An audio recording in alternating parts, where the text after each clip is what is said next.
Hello everyone and welcome back to our channel. Today we're doing something different. We're stepping away from the real world of cars and going into the virtual world of racing.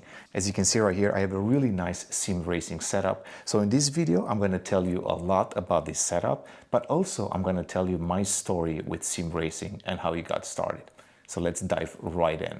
So let's go back in time. 2015, I started to go to more track days with BMW. There were a lot of press launches, and I found myself going all over the world and trying some amazing cars on some equally amazing tracks.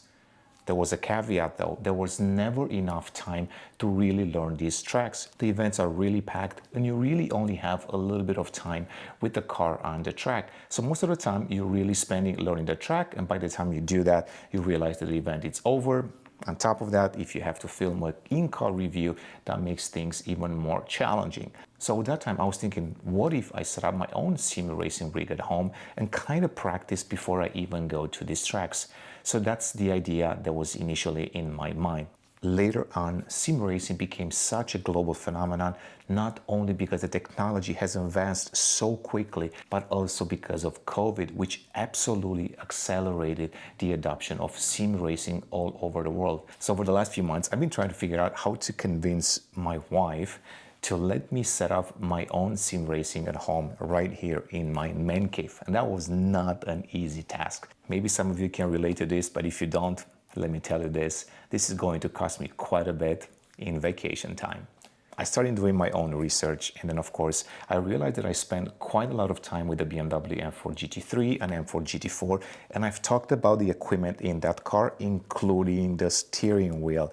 So that was a no-brainer. Fanatec, it's the company that makes the actual racing steering wheel for the BMW M4 GT3 and M4 GT4. In a previous video, we paired up with BMW professional drivers to learn everything there is to learn about the steering wheel. So then, of course, I knew that I have to have this one in my sim rig. And you can see it right here. This is such a beautiful piece of equipment, carbon fiber, absolutely high quality. It's FIA approved because you can take it right here from your sim rig straight into the race car. And we're actually going to do that in the near future at the BMW Performance Center driving schools.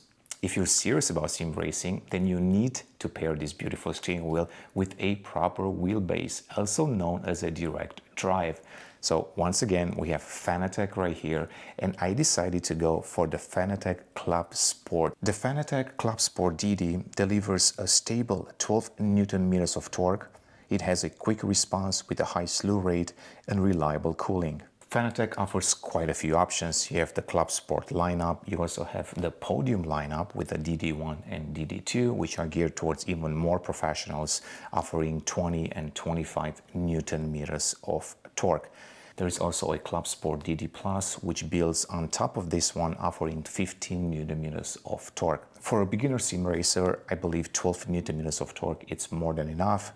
Of course, in the future, if you want to upgrade to a 15 or 20 meters of torque, you can absolutely do that because the steering wheel, it is compatible with the QR1 or QR2 wheelbases. To round off the package, I also added a Fanatec CSL Pedals along with the CSL Load Cell Kit. So what is the CSL Load Kit? Well, essentially it's the brake paddle which comes with a spring, allowing for a better brake feel. While there may be more advanced options available, this setup perfectly aligns with my current skills and connects directly to BMW's own motorsport initiative. Altogether, this rig comes in at just under $3,000, definitely a serious investment, but certainly not at the highest end of the sim racing spectrum. But before we talk more about the steering wheel, because I absolutely love this one, let's talk about the seat. As you can see, it's made by a company called Playseat, and they're making this particular model called Trophy. Why did I want the Trophy? Well, first off, it is not very heavy, which allows me to actually move this thing around. In many ways, this is the only seat that I could get it wife approved. So even with all the gear on top of it, it is still quite light. You can slide it across the floor. You can put some rollers on it and roll it into a corner, and essentially it will not be in the middle of the house like right now. The most important thing about this seat was the fact that I wanted to make sure that it can actually handle the 12 Newton meter forces. So I did a lot of research, I talked to the company, and I was assured that it would be stiff enough to handle the Fanatec Clubsport DD. And it did, because I've been playing Assetto Corsa Competizione for the last few days, and honestly, I didn't feel any vibrations or any weirdness with this setup. If you have plenty of space and money no object, I absolutely encourage you to look at some of the aluminum setups. Playseat offers some of them as well, because not only it will give you additional sturdiness into the setup, but it will also make seat adjustments and adjustments overall a little bit easier than a setup like this one. This is still a very complex seat, and you have several adjustments. I'm not going to go into the full details. There are plenty of videos out there that focus specifically on the Playseat Trophy, but I'm just going to mention just a few of them. On the side here, you can adjust the length of the setup. I have it on larger right now because I'm 6'2", 6'3" tall, so this is the perfect position for me. Of course, it allows for adjustments on the pedals, so you can adjust the tilt, the height of those. You can change the position of these pedals. Maybe you want to have a clutch, maybe you want to move the brake pedal to the left a little bit more, so you can brake with the left foot. You can adjust the tilt for the seat as well. You can put an additional strap in the back, which allows for more lumbar support. So quite a few options, including the setup for the wheelbase. Let's say you're on the shorter side, you can flip this tray around and then the steering will come a little bit closer to you. In my case, this is the perfect setup, as you can see right here, because that's kind of the position that I like to drive in. You can see the pedals, I set them up at almost at a 90-degree angle, so I'm actually braking with my hip rather than with my knee. I'm learning as I go. Of course, I went through various configurations with this one until I found the perfect one for me. It is quite sturdy, as I mentioned. I'm not a heavy guy, I'm about 180 pounds, 6'2", 6'3" tall, as I already mentioned, and this setup has been really good for me. So beautiful seat. I absolutely love the fabric on it. I love the support. There is plenty of room for me. I've been playing for hours at a time and I didn't get any back pain or anything like that. So far it has been extremely comfortable. If you want to make it even more comfortable, you can always use a small pillow right here on the lumbar, and that's going to give you some additional support. Playseat also offers another great option. It's called the Challenge X. We actually have one of those. Nate is going to test that and will tell you more about that setup. Essentially, it's a foldable seat. It's not as sturdy as this one. It's a little bit more compact, and that's even better if you're trying to move it out of the way and out of sight. So overall, this is my setup, and I'm just getting started. I'm just learning. I'm learning about what Steam is. I'm learning about what content management is. I'm learning about the different setups for different tracks. I'm learning how to set up different things on the steering wheel. There is so much to learn when it comes to sim racing, and once you go down that rabbit hole, it is tough to get out of it. And I'm going down that rabbit hole because this is quite fun. But now let's talk about the steering wheel a little bit more. All right, so let's turn on the steering wheel. So there is a button right there on the wheelbase, turning on once. You can see it's doing a little bit of a calibration right there. Very cool. And now let me see if I can explain all the buttons. I've heard about this from John Edwards in the past. I've also seen Samantha 10 giving you a quick overview of this one. So let me see if I remember all the functions, because I have to admit, I have not used all of them yet. So on the upper left corner, you have the radio button. Then you have TC, which is the traction control. Then you have the OK button, which essentially, if you get any error message on the dashboard, you can clear them by just clicking OK. FCY, this is the full course yellow flag.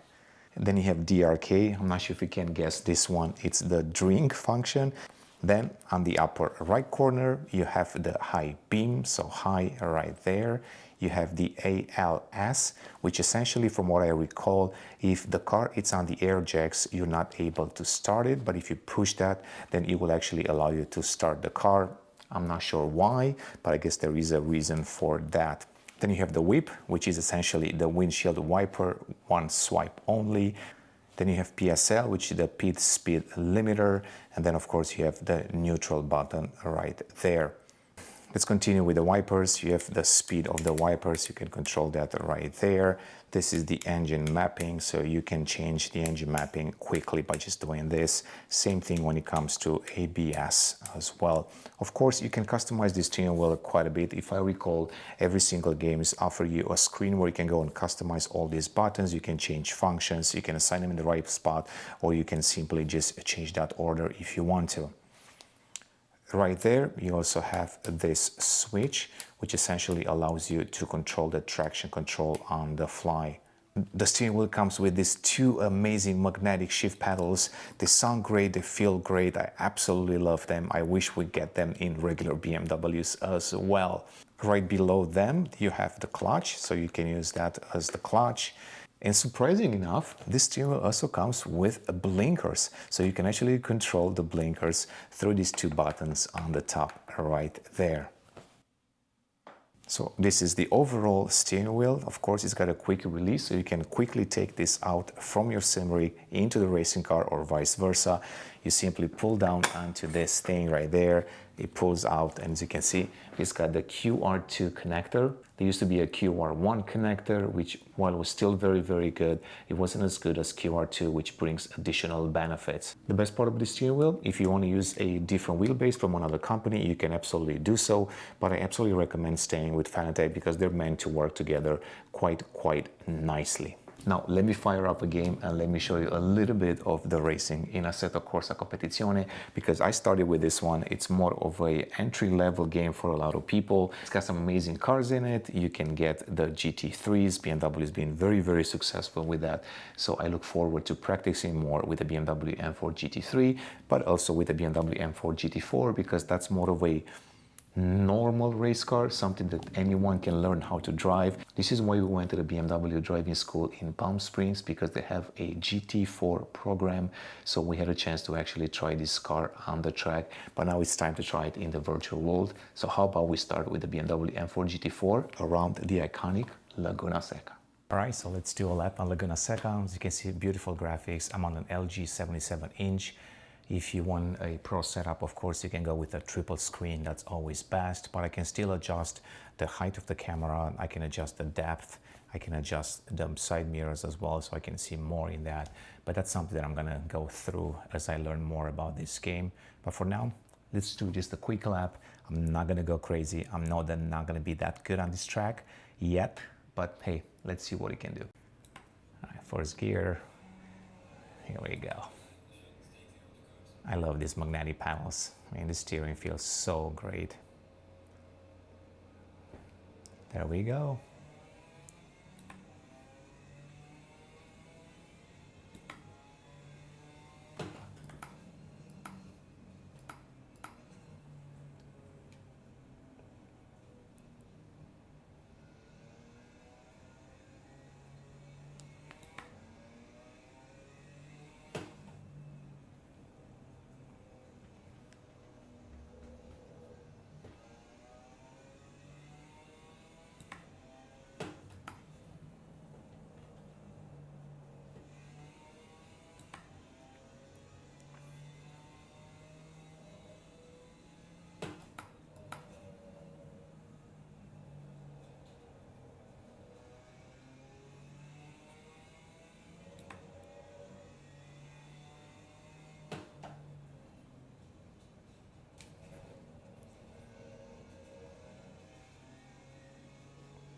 Let's go to the corkscrew. This is always tricky here.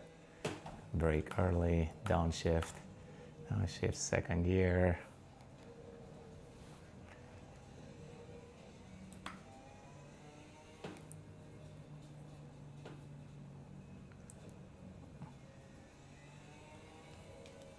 You can see a little bit of slip there. Of course, you can adjust the traction control and the ABS if you want.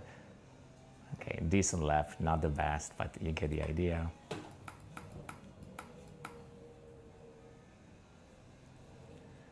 And you can see why this game is so fun. As you can see, I'm wearing a very cool jersey. It's got a BMW M logo right there. It's from BS Plus Competition. It's a sim racing team based in Munich. I teamed up with them a few weeks ago when we went to a sim racing boot camp. You might have seen that video. If not, I'm going to leave a link right here so you can actually check that out. Hopefully this has inspired you to at least think about building your sim racing rig if you get the approval from your significant other. In the next few months, we're going to have a lot more content coming up. I'm hoping to get to a level where I can actually compete in some of the online races. Then eventually maybe we'll transition to other games, either to Le Mans Ultimate or maybe to iRacing. I guess iRacing, it's the pinnacle of everything.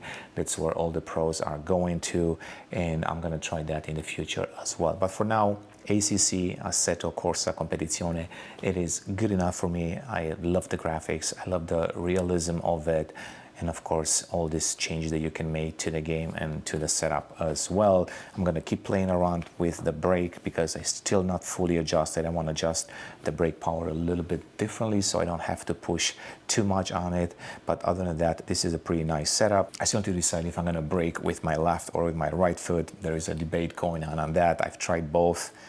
We have to see how good I am if I do the left foot braking. So stay tuned. I'm gonna bring you with me through this journey and I'm gonna tell you how useful this whole setup is. But now, let's do some more gaming before my wife comes home.